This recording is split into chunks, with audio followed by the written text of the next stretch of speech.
Hello students, আমি Moumita ma'am. আশা করি তোমরা সকলে খুব ভালো আছো। Welcome back to our channel. আজকে আমি তোমাদের 4th সেমিস্টার মেজর পলিটিক্যাল সায়েন্সের পেপার 6 থেকে লাস্ট টপিক, যেটা হচ্ছে সোশ্যাল জাস্টিস বা যেটাকে বাংলায় বলে সামাজিক ন্যায় বিচার, এই থিওরির উপরে ক্লাসটা নেব। তো এই থিওরিটা মেন দিয়েছিলেন হচ্ছে বি.আর. আম্বেদকর। তো বি.আর. আম্বেদকর চাইতে ভালো করে হয়তো এই থিওরিটা কেউ দিতে পারতেন না।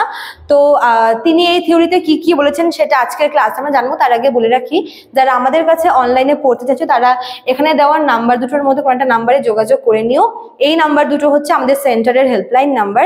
যদি তোমরা ভাবো যে তোমরা অনলাইন ক্লাস করবে, তো তোমরা কিন্তু এই নাম্বারগুলোর মধ্যে কোনো একটা নাম্বারে আমাদের সঙ্গে যোগাযোগ করে নিতে পারো। ঠিক আছে, চলো দেরি না করে শুরু করে দিই আজকের ক্লাসটা।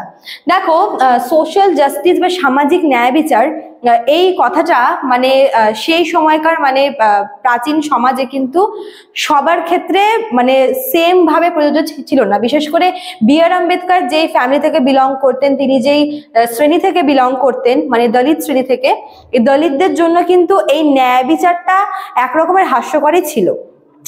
বি.আর. আম্বেদকর ছিলেন হচ্ছে, তাকে ভারতের কনস্টিটিউশনের আর কি ফাদার অফ দ্য কনস্টিটিউশন বলা হয়ে থাকে, এবং তিনি কিন্তু একজন প্রখ্যাত সমাজ সংস্কারক। ঠিক আছে, তিনি সেই সময় সমাজে যে বৈষম্য ছিল, ঠিক আছে, সেটা সামাজিক বৈষম্য বলো, অর্থনৈতিক বৈষম্য বলো, বা যে কোনো বৈষম্য বলো, ধর্মীয় বৈষম্য বলো না কেন, মানে প্রত্যেকটা বিভিন্ন ক্ষেত্রে যে বৈষম্যটা ছিল, সেই বৈষম্যের বিরুদ্ধে কিন্তু তিনি তীব্র প্রতিবাদ করেন। ঠিক আছে, তিনি মনে করেন যে এই যে সামাজিক ন্যায় বিচার বলতে সেই জিনিসটাকেই বলা হয় যেখানে হচ্ছে মানে একটা সমাজের প্রত্যেকটা ব্যক্তি তার সমান অধিকার পাবে।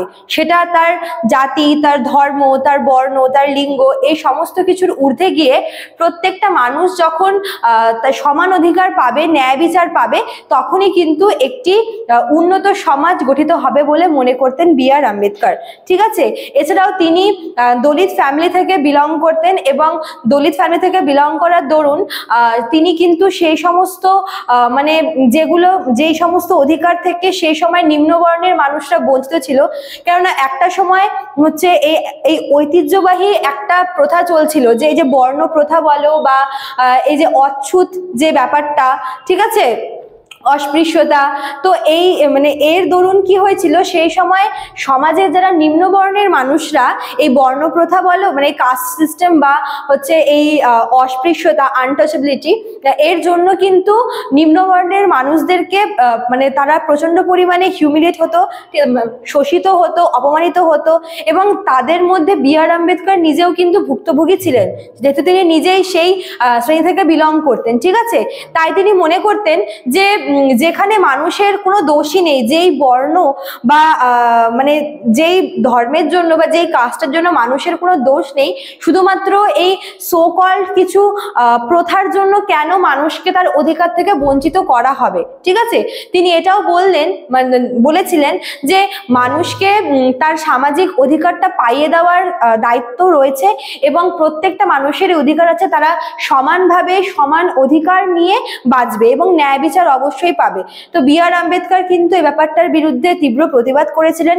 সেই সময়কার ওই বর্ণপ্রথা, তারপর অস্পৃশ্যতা, এই সমস্ত কিছুর বিরুদ্ধে তিনি তীব্র প্রতিবাদ করেছিলেন, এবং তিনি কিন্তু শেষ পর্যন্ত মানে সফলও হয়েছিলেন এই বৈষম্য দূরীকরণের ক্ষেত্রে। ঠিক আছে, এবং আমাদের কনস্টিটিউশনের যে সাম্যের যে অধিকার বলে যেই আর কি কনসেপ্টটা আছে, তিনি প্রবর্তন করেছিলেন, যেটা হচ্ছে কনস্টিটিউশনের 14 থেকে 18 নম্বর আর্টিকেলের মধ্যে রয়েছে, যেখানে তিনি হচ্ছে সাম্যের অধিকার বলো, সাম্যের অধিকার বলতে এখানে আইনের চোখে প্রত্যেকের সমান, তারপর সরকারি চাকুরির ক্ষেত্রে হচ্ছে প্রত্যেকের সমান অধিকার থাকবে, তারপরে এই যে অস্পৃশ্যতা দূরীকরণের ক্ষেত্রে, তারপরে যে কোনো কিছু অধিকারের ক্ষেত্রে বলো, এই ধর্ম, বর্ণ, এই সমস্ত কিছুর ভিত্তিতে মানুষকে যাচাই না করে মানুষকে তার সমান অধিকার প্রদান করা, এই সমস্ত কিছুর ক্ষেত্রে বা এই সমস্ত কিছু নিয়ে কিন্তু তিনি তীব্র প্রতিবাদ করেন।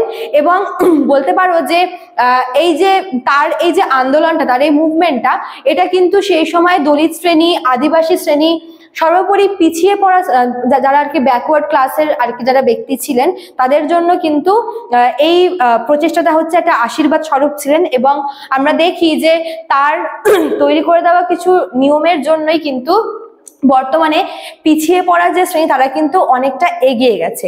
ঠিক আছে, তো এটাই হচ্ছে সোশ্যাল জাস্টিস বা সামাজিক ন্যায় বিচার, যেটা বি.আর. আম্বেদকর দিয়েছিলেন। মোদ্দা কথা তিনি চেয়েছিলেন যে সমাজ থেকে বৈষম্য দূরীকরণ করতে এবং সমাজের প্রত্যেকটা মানুষের যেন তারা সমান অধিকার পায়, ন্যায় বিচার পায়, বিশেষ করে যারা পিছিয়ে পড়া শ্রেণী, যাদেরকে যারা চিরকালের জন্য বঞ্চিত হয়েছিল তাদেরকে নিজেদের অধিকার পাইয়ে দেওয়ার জন্য কিন্তু তিনি প্রচেষ্টা করেছিলেন। ঠিক আছে, তো এটা ছিল তোমাদের আজকের ক্লাস। তো আশা করবো তোমাদের ক্লাসটা ভালো লাগলে অবশ্যই লাইক কমেন্ট করবে, শেয়ার করবে। দেখা হচ্ছে নেক্সট ক্লাসে। Thank you.